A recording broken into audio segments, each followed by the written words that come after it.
Good morning, viewers. Welcome to Frankly Speaking with Vibhuti Jha. The coronavirus disease has become a global pandemic. The World Health Organization declared that on Wednesday. Now, the problem with the pandemic is it requires to be attended to in a much more war footing than ever before. Countries globally are impacted by that. People are impacted by that. In the United States itself, over 1,000 people are now clearly identified, and there have been more than 30 deaths as well. China was the one where it all started. India has issued new advisory for traveling for people so that they can do only essential traveling. People are stuck, Indians are stuck in Rome and Milan, and Indian government is trying to bring them back home. South Korea has managed to control somewhat, but the impact of coronavirus, which is truly remarkable, it's not an unknown element to happen, because pandemics and disasters happen unannounced. We have the history of the plagues that have happened in the past, which has caused lots of deaths. Millions of people have died. So the question here is, how are the governments responding to this serious challenge? We know that in New York, in New Rochelle, not very far from Long Island, where we live, there is a 1 mile containment announced there. Several people are affected. So there is a situation here. The fear it must not translate into panic. The governments are now acting. So coronavirus, if we look at it as a global phenomenon, is impacting everybody. And as we always say, that events and disasters, good things and bad things, they have an impact and implication on all of us. To discuss coronavirus as one item, it has impacted the stock market, the economies, political systems, social practices.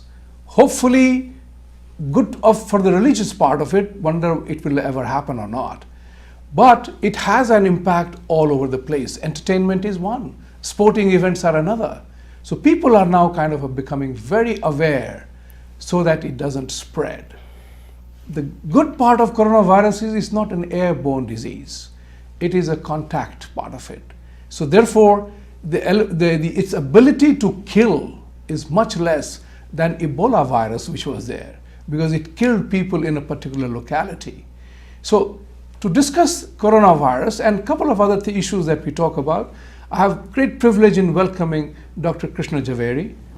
Dr. Jhaveri is a urologist, a very active community person, and also a humorist. I don't call him a comedian, because being a comedian is not a profession, but he's a humorist. He always has a unique ability to translate even serious matters into a humor. Hopefully we will have a chance to see his humor play out today. So Dr. Jhaveri, welcome here. And although we are on a very serious discussion on coronavirus, which is it is a pandemic now, how do you think people have talked about it in the past for a couple of weeks, that stay indoors, wash your hands, don't have to touch people, these are prevention and precautions to be taken. But in general, what do you see is the impact of this going on? Vibhuti, as you mentioned, that the World Health Organization today declared this as a pandemic.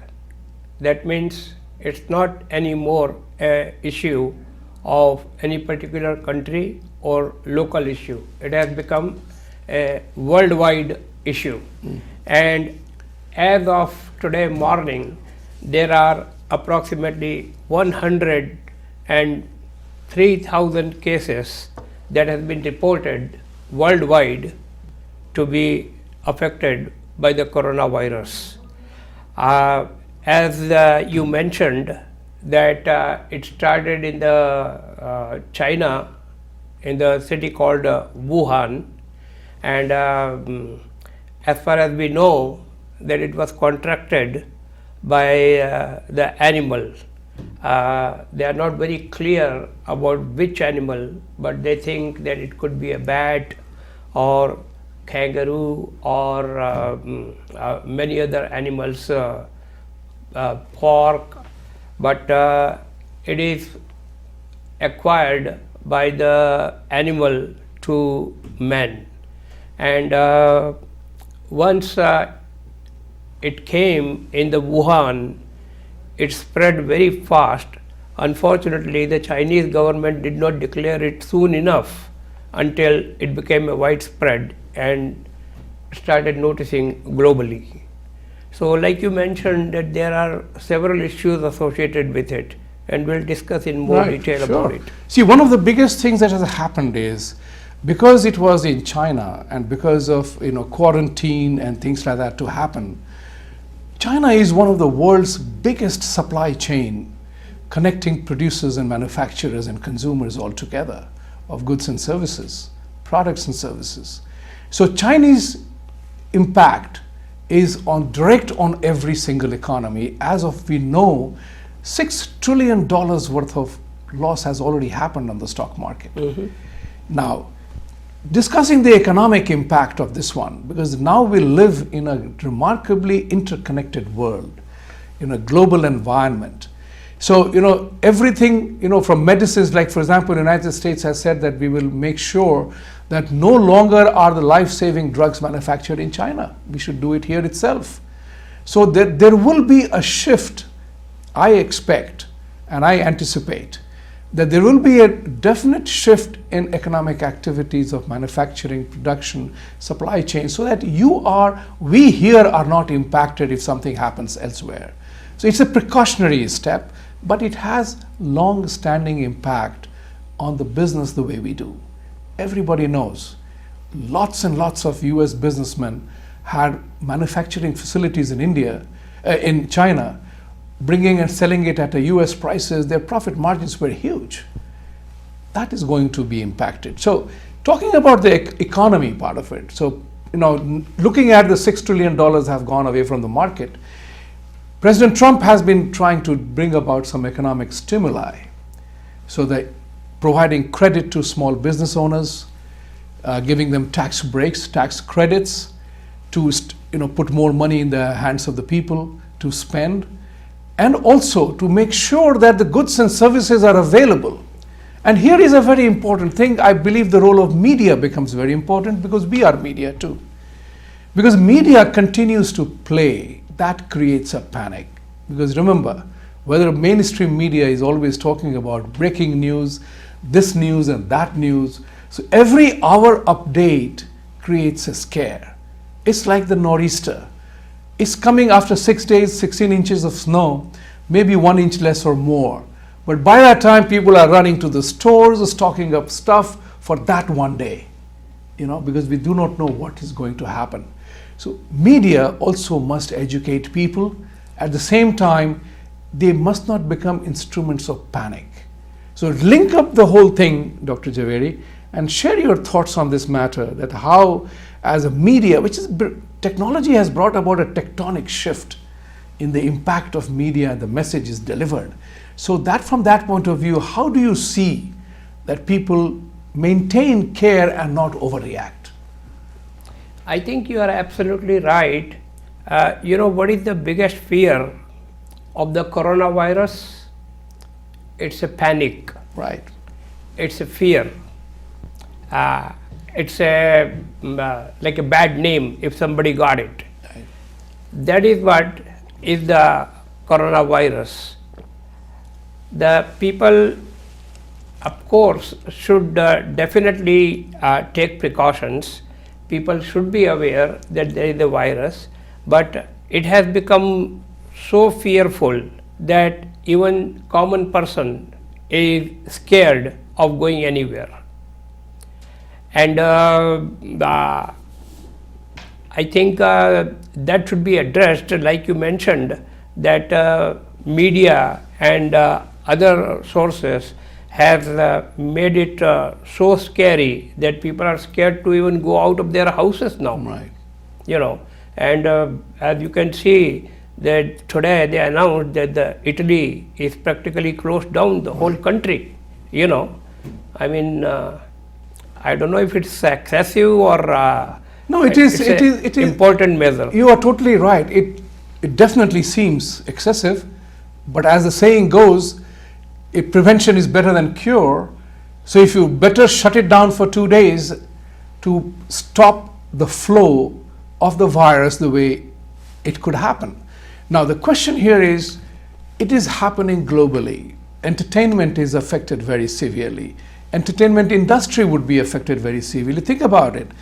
James Bond's movie that was to be released in April has straight away been pushed to November. 7-month gap has been given for the next release of James Bond movie, which means no movies are going to be released, no movies are going to be made, and which throws up a different opportunity for homemade, so some of the subscription-based movie entertainment media like Netflix or Amazon Prime and others, people would be sitting at home and watching those. So it is a very curious element of how every disaster is an opportunity for somebody.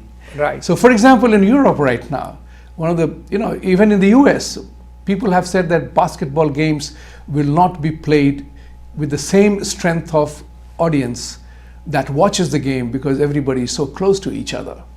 And in Italy, for example, are a lot of football matches, soccer matches I'm talking about, Champions League, Premier League, they are going to be playing behind without audiences in the stadium. So you are looking at a major economic impact. For example, if there are no people in the stadium to watch an event, think about it, the gate money goes away, food entertainment goes away, TV audience goes down. These are the kind of things which are becoming more and more serious. So talking about entertainment, what are you doing to make sure, you're a doctor, so how are you protecting yourself? Because everybody has been said that people in the older ages with pre-existing conditions are more vulnerable to this. So what should we do, people like us who are definitely 60 plus, to do about that? Vibhuti, if you look at the statistics, the fatality rate from the coronavirus who are 80 or 80 plus, the fatality rate in those people who are highly affected by the coronavirus is only 14.7%. The people who are between 70 and 80 and who are predisposed to different diseases like immunocompromised or diabetes or other issue, their fatality rate from 14.7, it goes down to 8.9, and then slowly it decreases drastically as the age goes down. So what you are mentioning is absolutely correct, that this is an environment where we have to protect ourselves. Now, according to the World Health Organization, they announced that the general mask that people are using, it is not really a very protective thing, because the viruses can still go in through the mask. The most effective mask that people can use is called N95. N95 is usually used by the anesthesiologist, and it almost assures that the viruses cannot go through those masks. The general public can wash the hands for 20 seconds with soap and water. That is the recommendation of the WHO. Now people are getting panicked, and when they go to the stores, they found that anything that has a alcohol-based hand sanitation and devices, they are all sold out. And as you have seen on the TV, many countries, they are completely out of it, and people are panicking. There is nothing to panic. Even if you wash your hands for 20 seconds good with soap and water, that is good enough. And WHO is trying to get the N95 mask for the people for their protection.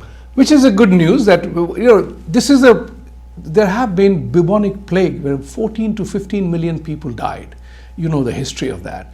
In World War I, the Spanish flu killed 50 million people. Nowadays, we have options because we can't always be ready with medication at the drop of a hat or a new virus. But we can take preventive measures. Fortunately for all of us, this is not an airborne virus. It is only by physical contact and proximity with people. So therefore, exercise caution, use namaste as the way of greetings, which I do, and this is the way to take care of yourself. Now, the important part here is that it has had an impact, whether we like it or not. Media is flooded with conversations about coronavirus. Is flooded. So there is enough information available. The governments are taking, the leadership is becoming more proactive, because the idea here is to make sure that the damage doesn't go out of control.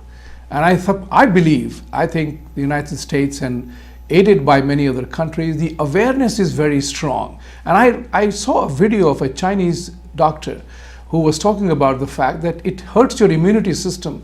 Take a lot of vitamin C, because vitamin C definitely protects your immune systems. So these are some of the precautions we can take, but the impact of this on the way we live is going to be a lot more, because eventually when the dust settles, when the disease goes away, when the summer comes as the people anticipate, then we'll have to configure what we were doing, and if this were to happen, another the transformation of this particular virus comes in another form, we will be better ready at that point in time. Stay tuned, we'll be back soon after this short break. Welcome back. We have talked a lot about coronavirus and its impact on social, technology, economics, politics.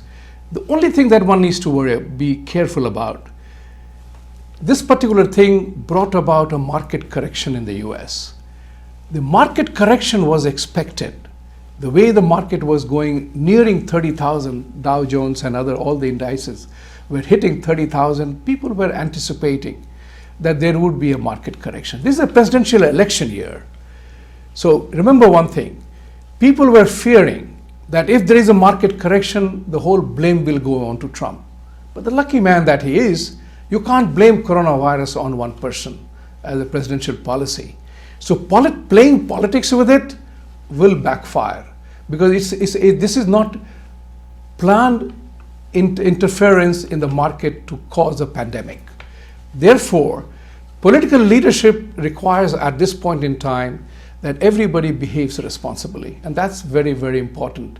Those who are trying to spread the canard, the failure of the system, and that Trump doesn't know what he's doing, in reality, in all fairness to him, his arch enemy, Democratic Party's Newsom Gavin, California governor, praised him for the response that he showed for the cruise ship that was off the coast of California.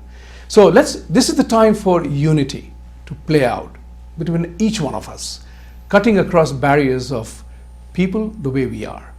Reverting to a couple of other conversations now, we are also talking about this particular time is the primary elections going on, US presidential election. This particular election assumes a much greater significance because United States is looking at a structural shift. The Democratic Party is talking about a structural shift in the US system, whereby Bernie Sanders and the Democratic Party, led by other person, Joe Biden, are talking about a social revolution of the economy the way it is. Let's bear in mind that if today United States is healthy, wealthy, and powerful, it's because of capitalist principles. It is the money that United States, the business, the innovation, the leadership, that made America a dream city, dream country for everybody to come here. Even those who hate America want to come here. Isn't it so? That's correct. So the question here is, what is it that about socialism that Bernie Sanders is talking about? And he gives examples of Scandinavian countries. But he forgets one thing very important about Scandinavian countries, because they were all monarchies. They have huge amount of sovereign funds with tiny population. for them it was easier to control the social way of life. The sovereign funds of the monarch began to play a role.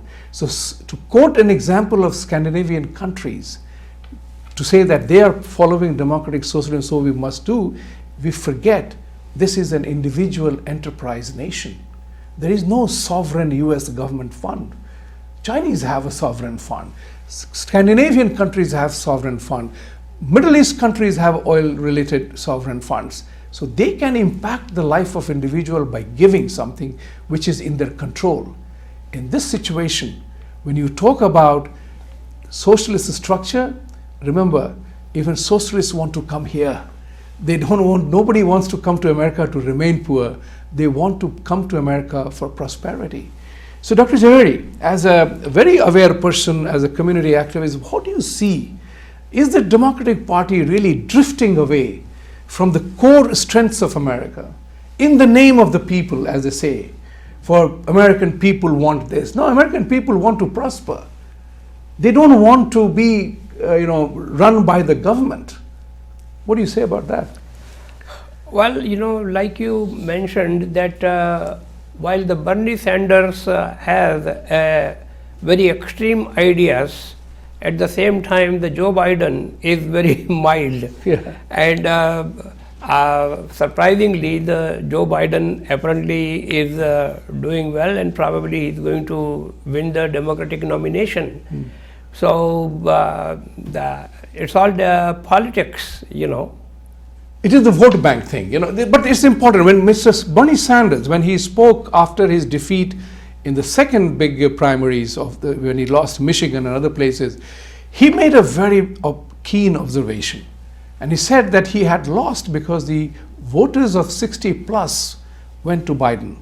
But he said the trend about 40 and less, they are looking for a change. Yes. So the debate on Sunday is going to be interesting because Bernie Sanders has already thrown the questions to Biden.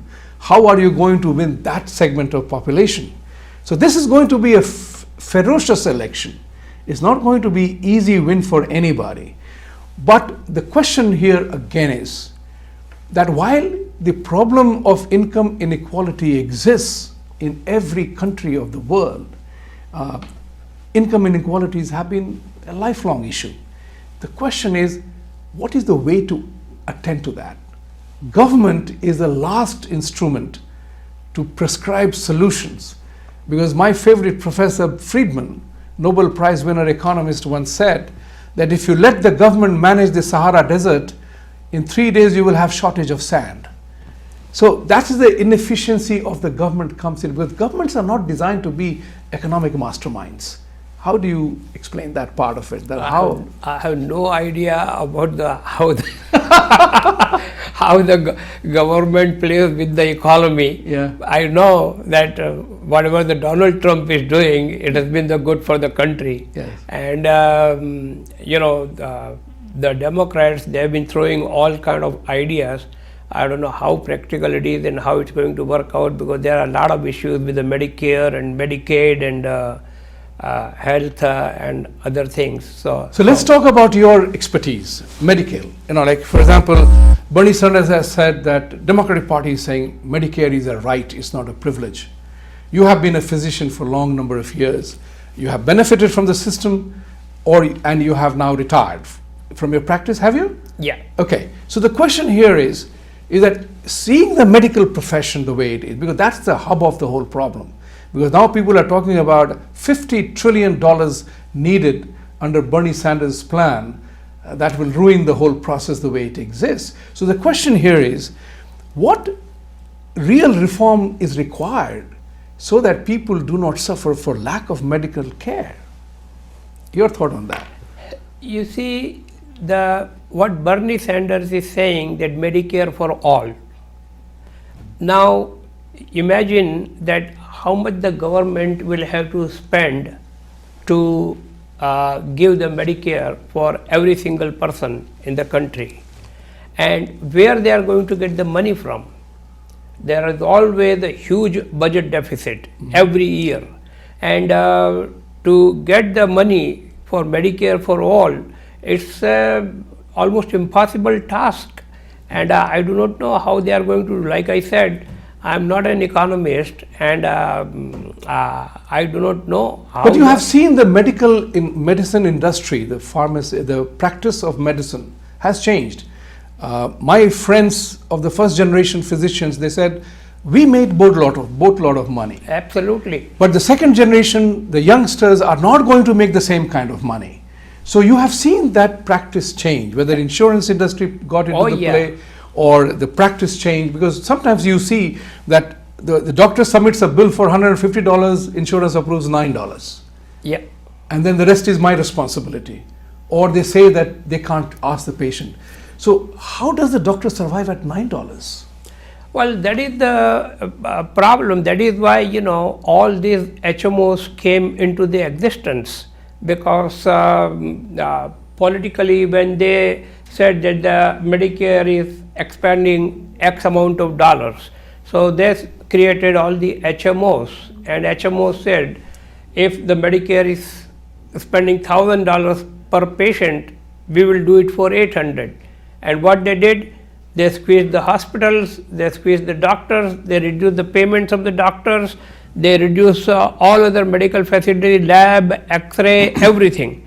And that is how the HMOs become rich and richer and richer, while the physicians, they worked harder and harder and harder, and they got less money than what they used to make. So that is what you are saying, that the first generation and some second generation people who came to this country, they made a decent money when they came, but after that the things started going down, especially when the HMOs came into existence. But there is an element of price that is very important, and I will share that with you, because recently somebody asked me, do you know anybody in India who can get me a specific medication? Because the co-pay for that medication was $150 in a pharmacy. Oh yeah. Yeah. So he asked me, can you get me this medication? I said, listen, there is prescription required if it is such an expensive medication, that $150 is a co-pay. I made an inquiry in India. Believe it or not, that medication in India was available, same dosage, same number, parity to parity, 30 tablets of 30 each, was available for $30. Oh, now, yeah. when you have this kind of a discrepancy, that $30 full price paid in India, and that medication you pay $150 as copay to get that medication, there is something missing in our system the way it is.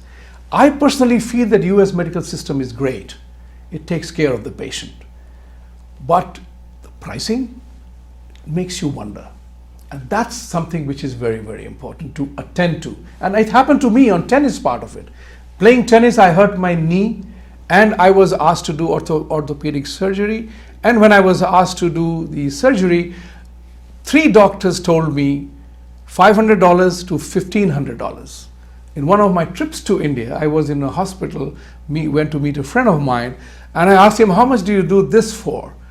And he said, we do it for X number of dollars. No, not surgery, just the MRI. I'm sorry, just the MRI. MRI pricing was varying from $500 to $1,500, which I got done for $40. So think about it. That's where and the same machine, by the way, which we would have done here. So my question here is, there's something definitely wrong here, the way we price the system in this particular system. Well, that's exactly the point, that the pharmaceutical industry, they decide how much to charge the patients. The government has a very little interference in there.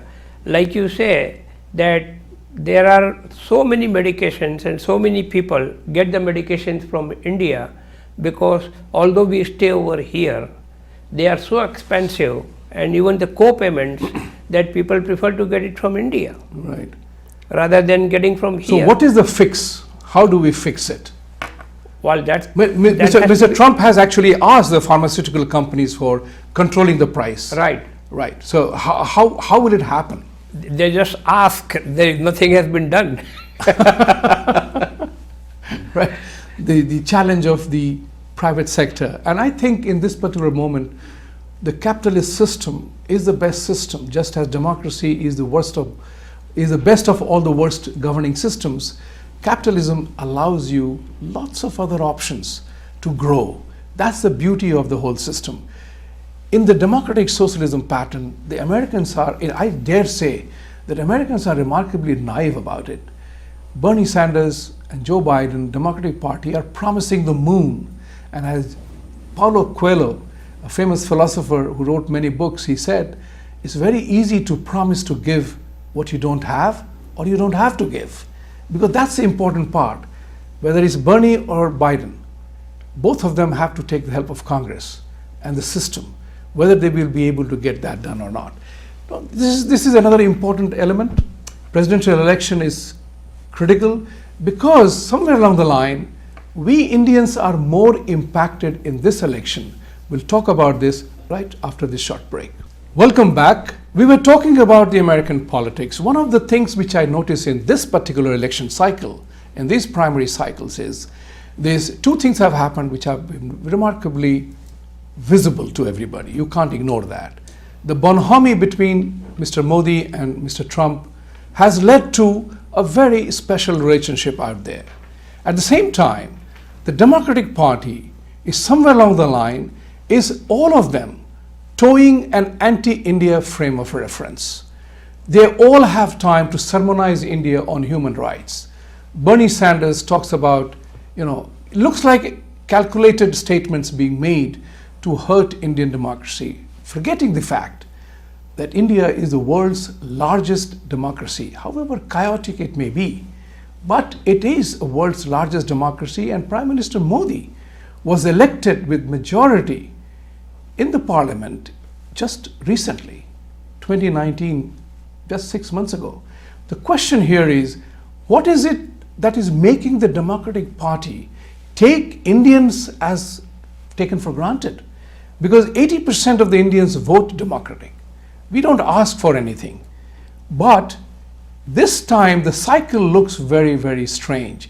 Even Indian representatives in the US Congress have been sermonizing India on human rights, not recognizing that is human life in India that is more important. Human right comes after human life.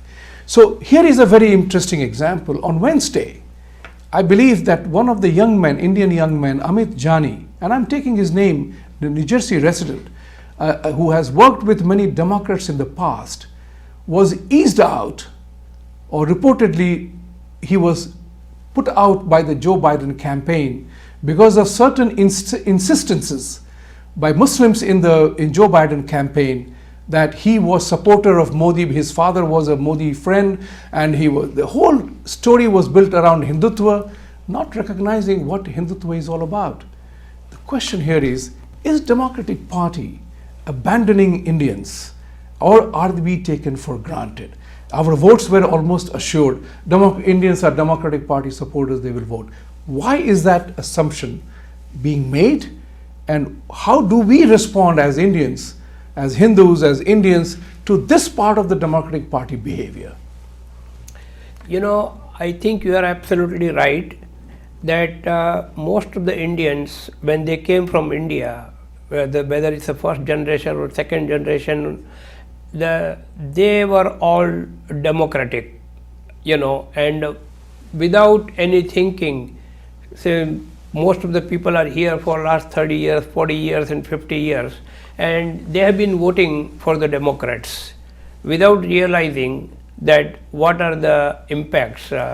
And now, after seeing the Trump and his relationship with India and with the Modi and what Modi has done for the country, I think we Indians should seriously think whether we should consider voting blindly the Democratic Party.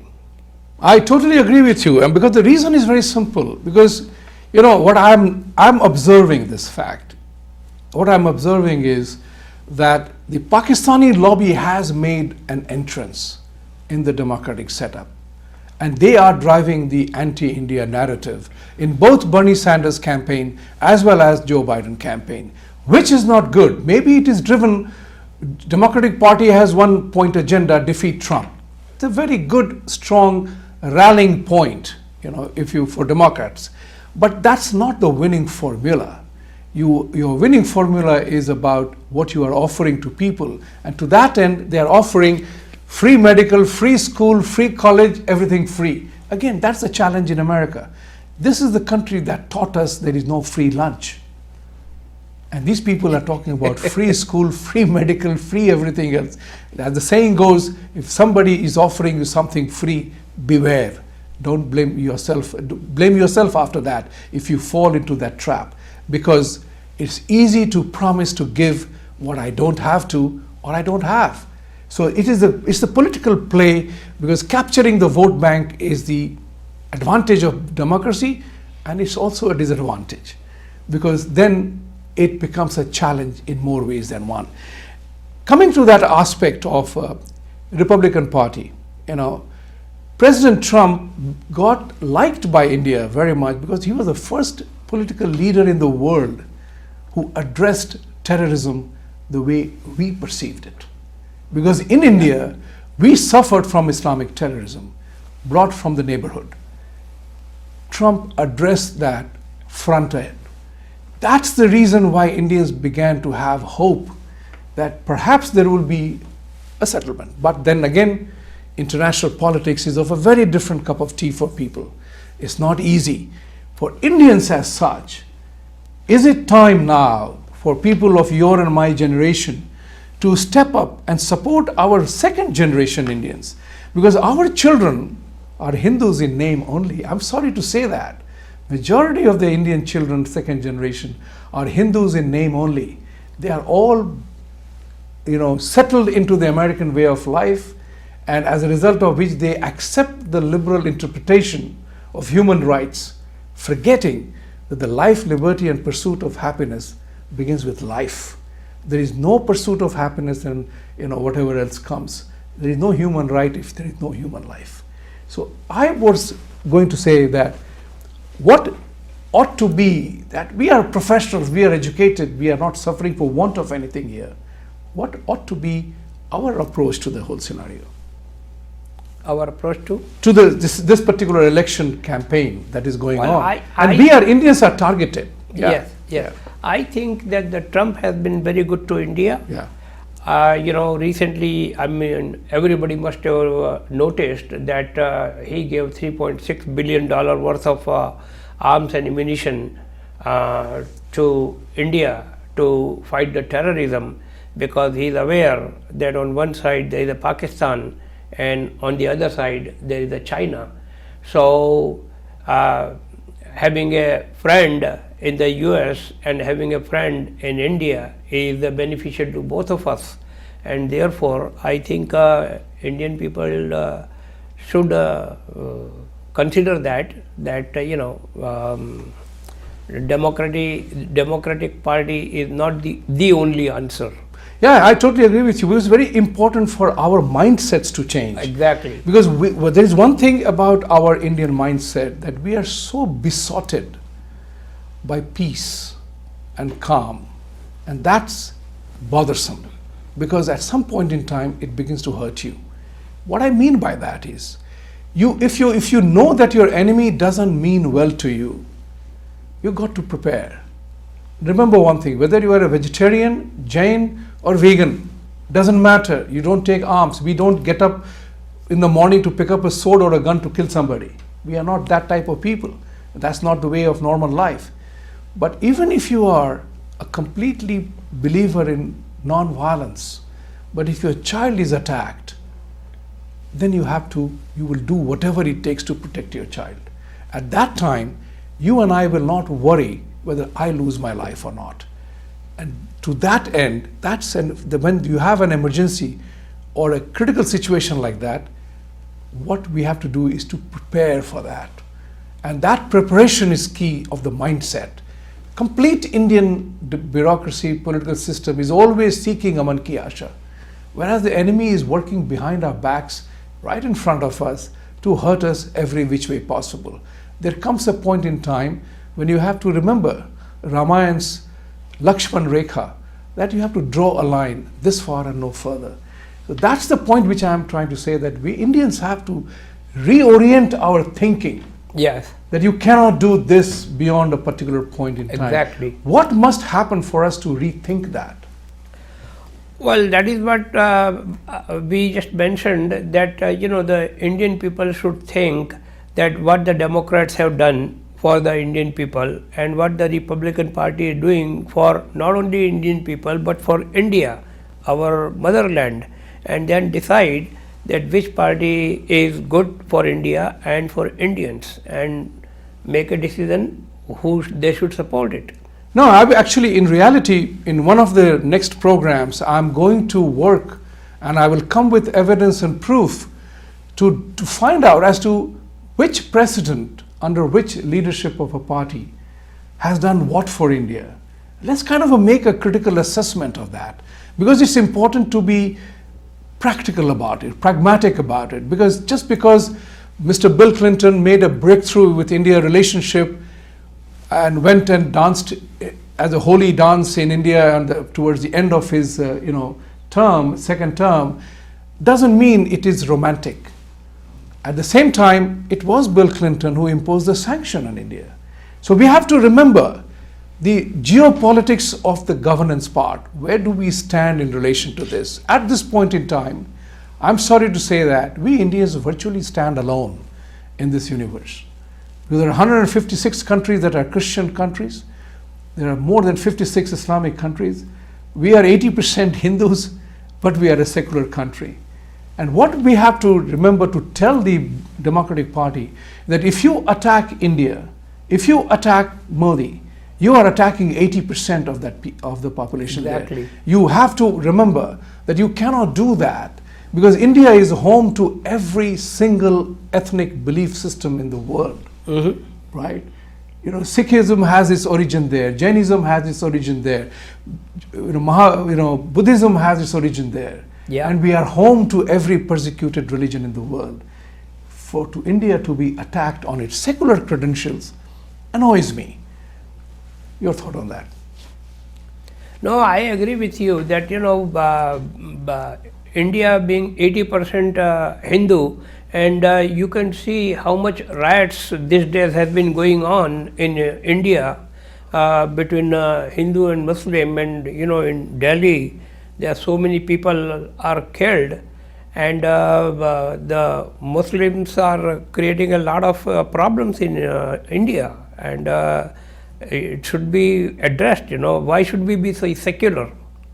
That's an important question. Do we need to be secular? Because we are already a secular country. By very prescription of our faith, we are secular because we don't object to anybody doing whatever. We are not taught in a classroom or anywhere else that anybody who is not a Hindu is a non-believer. There is no phrase called kafir in Hinduism. So when you have that kind of a scenario, our secular intent doesn't have to be suspect. What is important here is to be able to assert yourself. Something, it's my personal belief, the advancement in science and technology is removing the ignorance and the darkness and the veil of ignorance from the people. We know now that thunder and lightning do not happen because gods are angry. We know that coronavirus did not take God's permission to come to this planet Earth, but we as people are responding to that. Somebody will find a cure for that, in the name of God, of course. I'm not against God, but I'm saying that the behavior and conduct of people with reference to religion has to take a new look, has to have a new look. Because whether you are black, white, Chinese, Japanese, Indian, whatever, everybody's nose performs identical function, right? And a normal baby takes 9 months to be born. Nobody's God has been able to change that. That's the important realization. That's the beauty of our faith, and we must talk about it to the world around us. It is important. It's very important. If it's not coronavirus, there will be some other virus next time. There will be a war next time for oil prices. So the question here is, how are we preparing for an uncertainty? Uncertainty always arrives, one way or the other. Am I ready for that? And if it happens, how do we respond is the characteristics of human beings. Like the saying goes, Dr. Saab, every conversation has to come to an end. So does this. Time is up. Thank you very much, Dr. Jhaveri. It is always a pleasure to have you here. And thank you, folks, for being with us. See you next week. Have a great weekend and be coronavirus free. Stay careful.